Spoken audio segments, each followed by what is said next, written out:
guys, welcome back. Today we are doing season 2 of Stranger Things, which aired in October 2017 as a Halloween special. So between season 1 and 2 there was about a year time jump, which was done very well. Characters' appearance changed, their relationships were a little bit more different and well developed. People's lives seemed to have moved on, but they were still the same characters, still the same personalities, and it still felt like the same show. They carried the tone over very well. 3 new main characters were introduced this season. There was Murray, Billy, and Max. Billy was introduced as an antagonist to the characters, one that was in our world instead of one that was supernatural. Billy just sucks. Oh, he sucks. Max was mainly a protagonist and joined the party, but was also seen as an antagonist by Mike through most of the show and Eleven. It sucks to see Max just as being introduced to mainly be a love interest and conflict to the main characters, and Murray was introduced as a protagonist as well. Throughout this season they're slowly developed and are given a much larger plot and involvement later on in the show. Some characters changed quite a bit from the first season. Nancy hasn't been coping with the death of her friend Barb from the first season very well, and she takes this out on the relationship she has with Steve. You're bullshit. What? Who has grown tremendously and is now the best mum in the world. Turns out I'm actually a pretty damn good babysitter. As well as being comic relief and a sidekick and role model to the younger kids, he does a great job at developing. Instead of being a love interest, becomes his own interesting character. Will is given a much larger role this season, and we finally get to see his character develop. The person with the biggest development between the end of season 1 and season 2 would be Eleven. She is now living with Hopper. She is a civilized person. Her appearance has changed quite a bit. And that was also a bit of a twist because at the end of season 1 we didn't know if she was still alive or not. Bob is also introduced this season. He's less of a main character and more of a side character, but the things he says motivates the plot, and in the end he does end up being a hero to the characters. He's also Joyce's new love interest, and he could have still been relevant to the plot, but they did kill him off, which I think was largely just to shock people.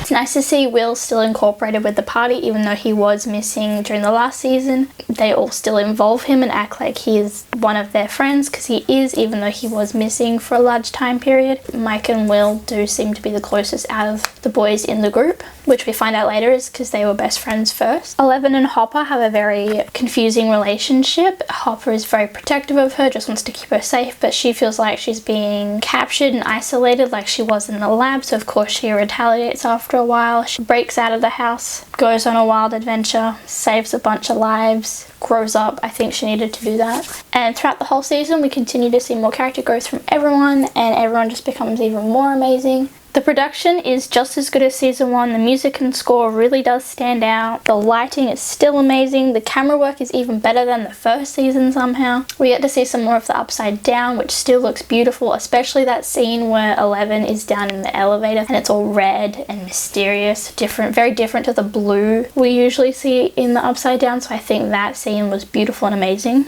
The other CGI for the show is amazing. The transitions to the Upside Down when Will's at the arcade and in other scenes is done so well. I remember that being in the trailer for that season, and I thought it was just the best thing ever. Another thing that really stood out to me is the cutscenes. The one where Nancy and Jonathan are kissing and it cuts to Erica making her dolls kiss. They do thematic cuts like that several times throughout the season. The acting for everyone is still amazing, just as good as the first season, if not better. Millie Bobby Brown really steps up, getting more dialogue, and Noah Snap has a bigger on-screen presence, so he obviously steps up to that and does an amazing job, especially in the scenes where he is possessed by the Mind Flayer. But you got me, Mom. Well, what does that mean? I felt it everywhere.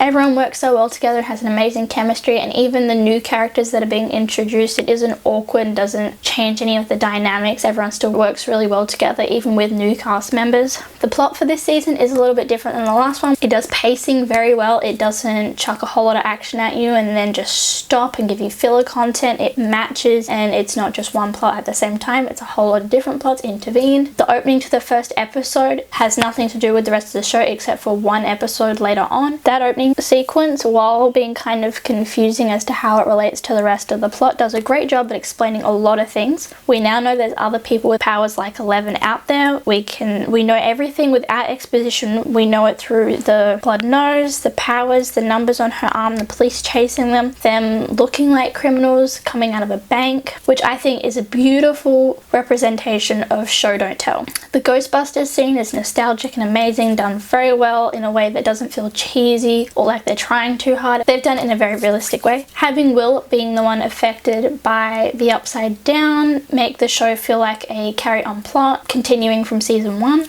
And him also being present and not in the Upside Down helps change it up. His friends are still able to help him, and also his physical body is there now. And his issues with the Upside Down are developed slowly. He's not just suddenly affected by the Mind Flayer. He has relapses and small little issues.